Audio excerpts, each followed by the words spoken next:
Hi, I'm Anwiti Singh, and you're listening to Three Things, the Indian Express news show. In this episode, we talk about a standoff between the Adani Group and truck unions in Himachal Pradesh. We also talk about the only school for Afghan refugees in the country. But first, we give an update on how the wrestlers' protest against the Wrestling Federation of India, or WFI, and its president, Brij Bhushan Sharan Singh, ended this weekend. Last Wednesday, India's top wrestlers like Vinesh Phogat, Sakshi Malik and Bajrang Punia started a protest at Delhi's Jantar Mantar, where Vinesh accused the Bharatiya Janata Party MP, Brij Bhushan, and sports coaches of sexually harassing women wrestlers. और वही coaches जो camp में लड़कियां होती हैं उनके साथ में बातचीत करवाते हैं लड़कियों की शोषण करवाने के लिए ही। और अध्यक्ष जी ने खुद पता नहीं कितनी लड़कियों का शोषण किया है आज तक। वो अगर किसी भी खिलाड़ी को कुछ भी होगा रेसलिंग में तो प्रेसिडेंट देश जो हमारे रेसलिंग प्रेसिडेंट है वो जिम्मेदार रहेंगे, हमारी फेडरेशन जिम्मेदार उस चीज की। The protesters also raised another issue, misappropriation of federation funds. They demanded Brij Bhushan's resignation. The protest finally came to an end after they were assured by Union Sports Minister Anurag Thakur that their grievances would be addressed and a committee would be formed to probe into the matter. एक oversight committee का गठन किया जाएगा जिसके नामों की घोषणा कल कर दी जाएगी।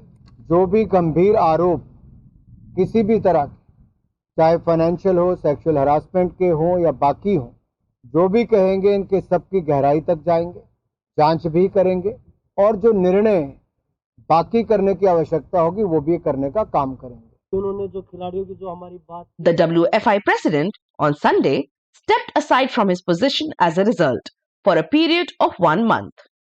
In this segment, Indian Express's Nihal Koshie joins us to talk about these latest updates. So Nihal, the protesting wrestlers met with Anurag Thakur a few hours before they called off their protest. Can you tell us about what happened in that meeting?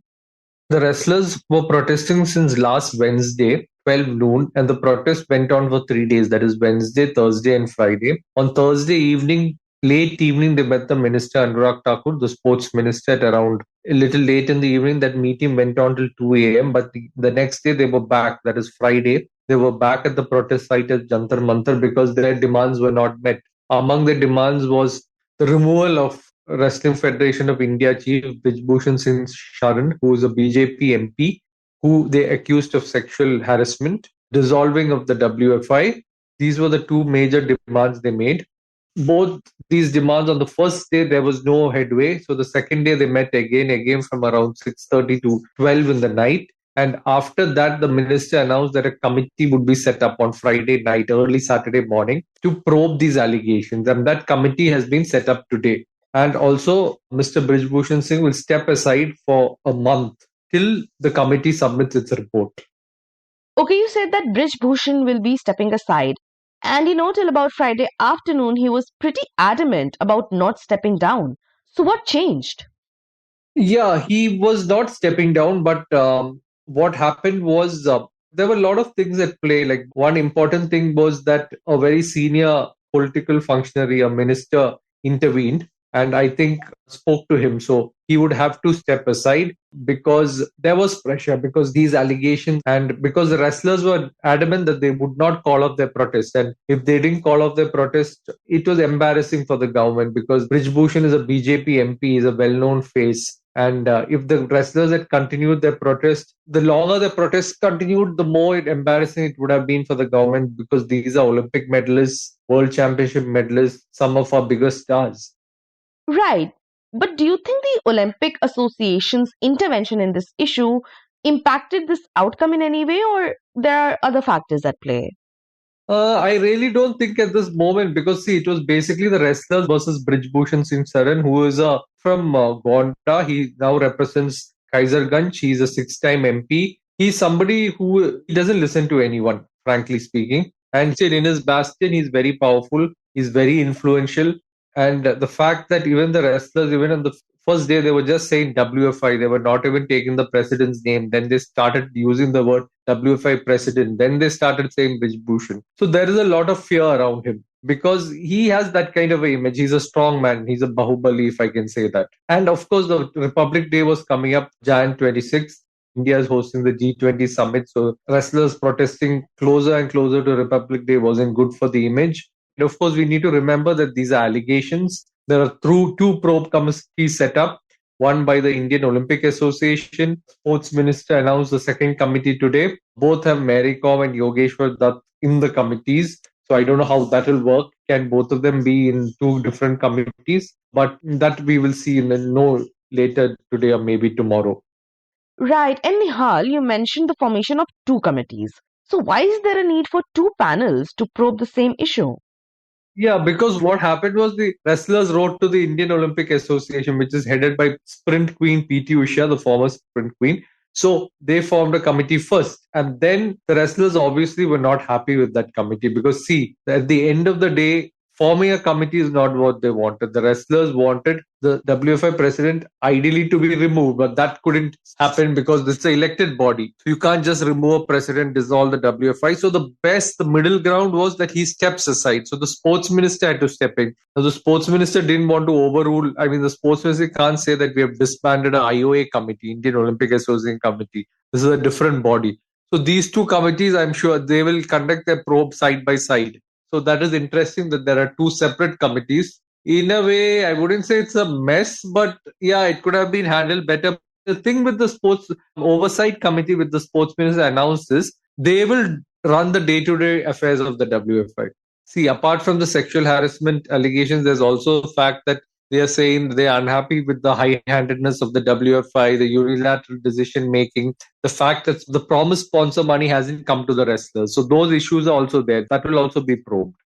Again, just to clarify, the same body that will carry the probe into the allegations against the Wrestling Federation will also be running the administration of the federation. Is that correct? Yes.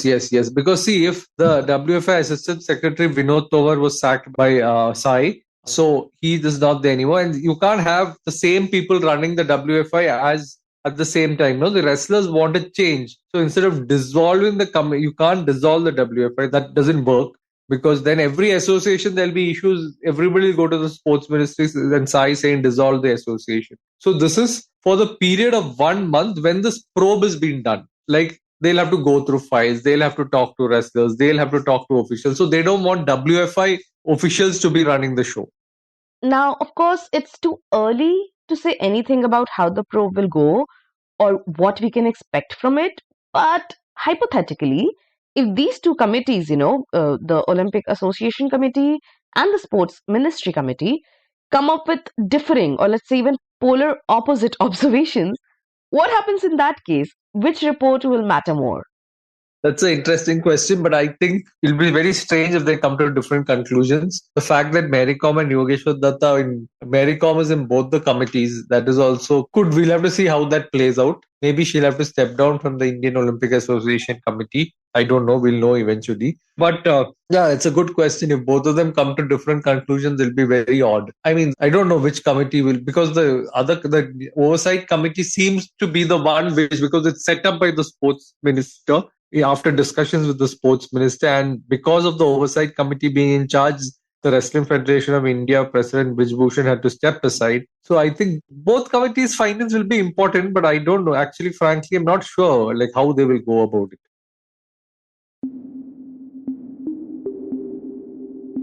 And next, we talk about a standoff between the truckers in Himachal Pradesh and the Adani Group.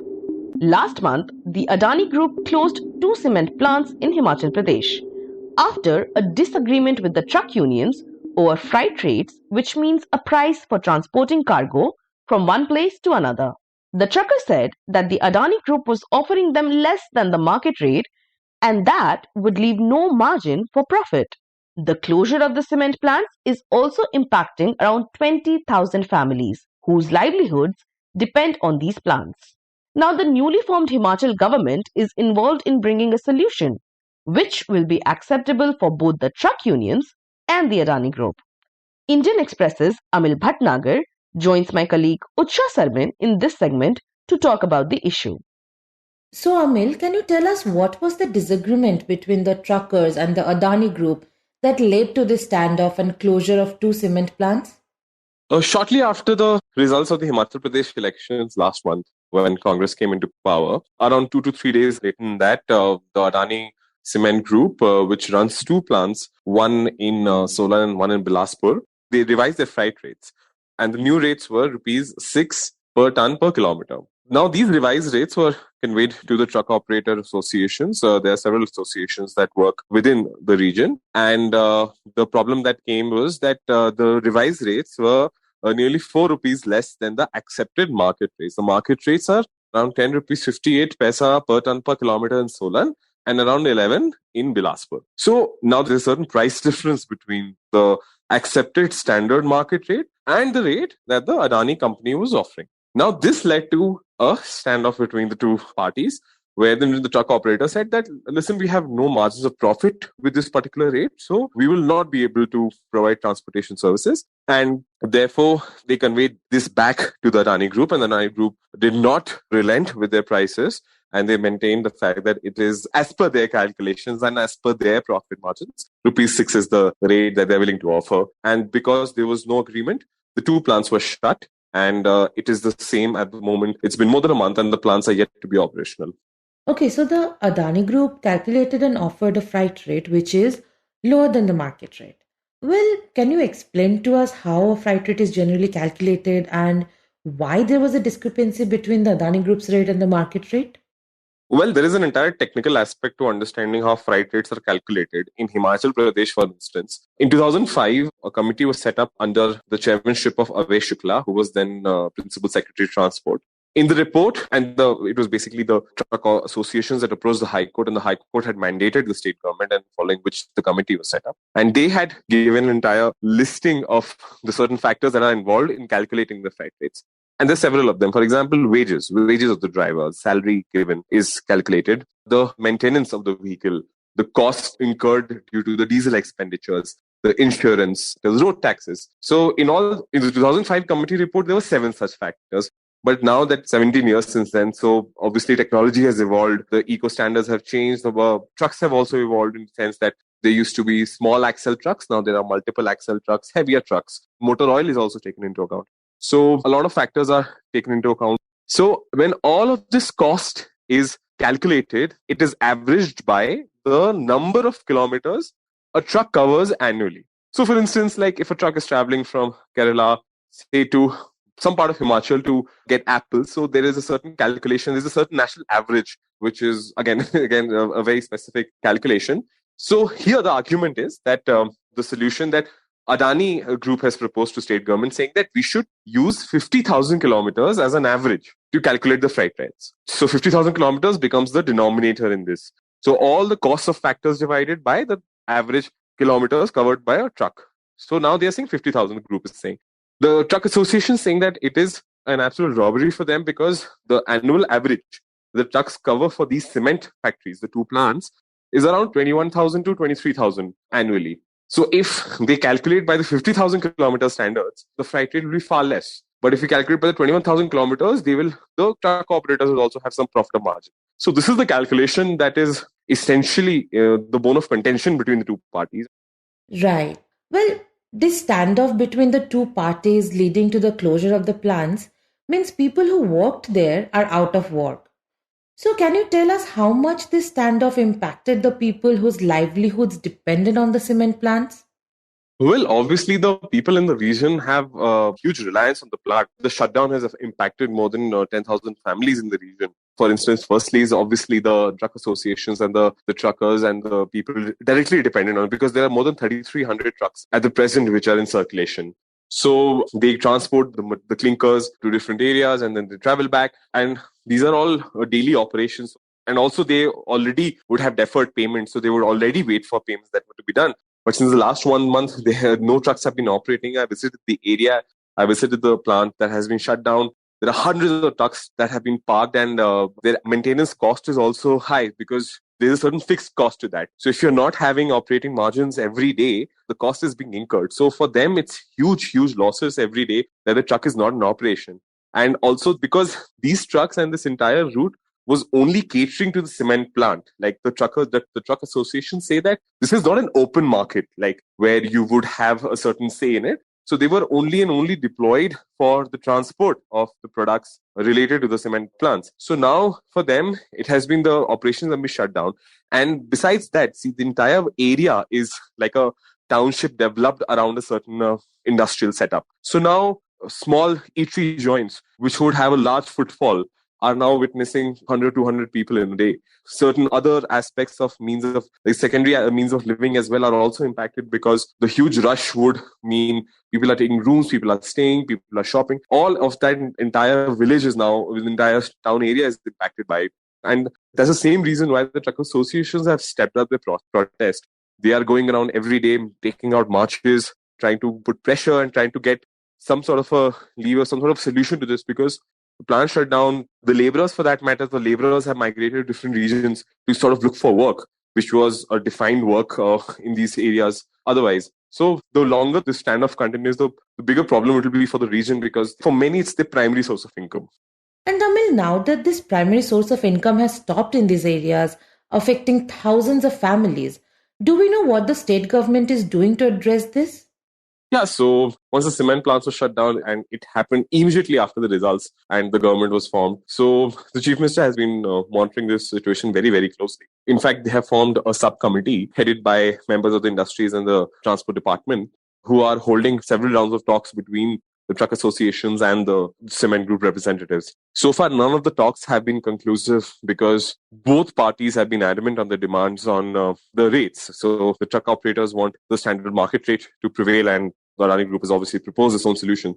So at the moment, the government is in a more mediation role. They are in a more mediatory mode, where they're trying to hope that there is an amicable solution between the two parties. And they've also roped in HimCon, which is a consultancy agency, to decide the freight rate, which the truck operators are also okay with. In fact, say that they don't have much options, so they're okay with HimCon deciding the freight rate and then going about it. So now the government is just trying to make sure that the situation does not worsen, because it's already causing a lot of employment problems, income problems. So they want a solution at the earliest, and that's why they're holding meetings. They're making sure that there is a conversation, a dialogue between all parties, because they don't want the protest also to step up. So HimCon report has been submitted. It has not been made public yet. The Chief Minister will be apprised of the recent developments in the last talks, which also failed. And now it's going to be on the final decision of the freight rates, which is going to decide the course of action.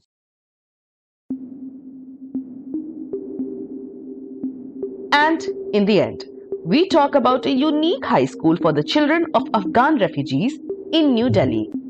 Apart from being the only school for Afghan refugees in the country, the Saeed Jamaluddin Afghan High School stands out for another big reason. Here, young girls study alongside their male peers, despite the Taliban's ban on women's education in their country of origin.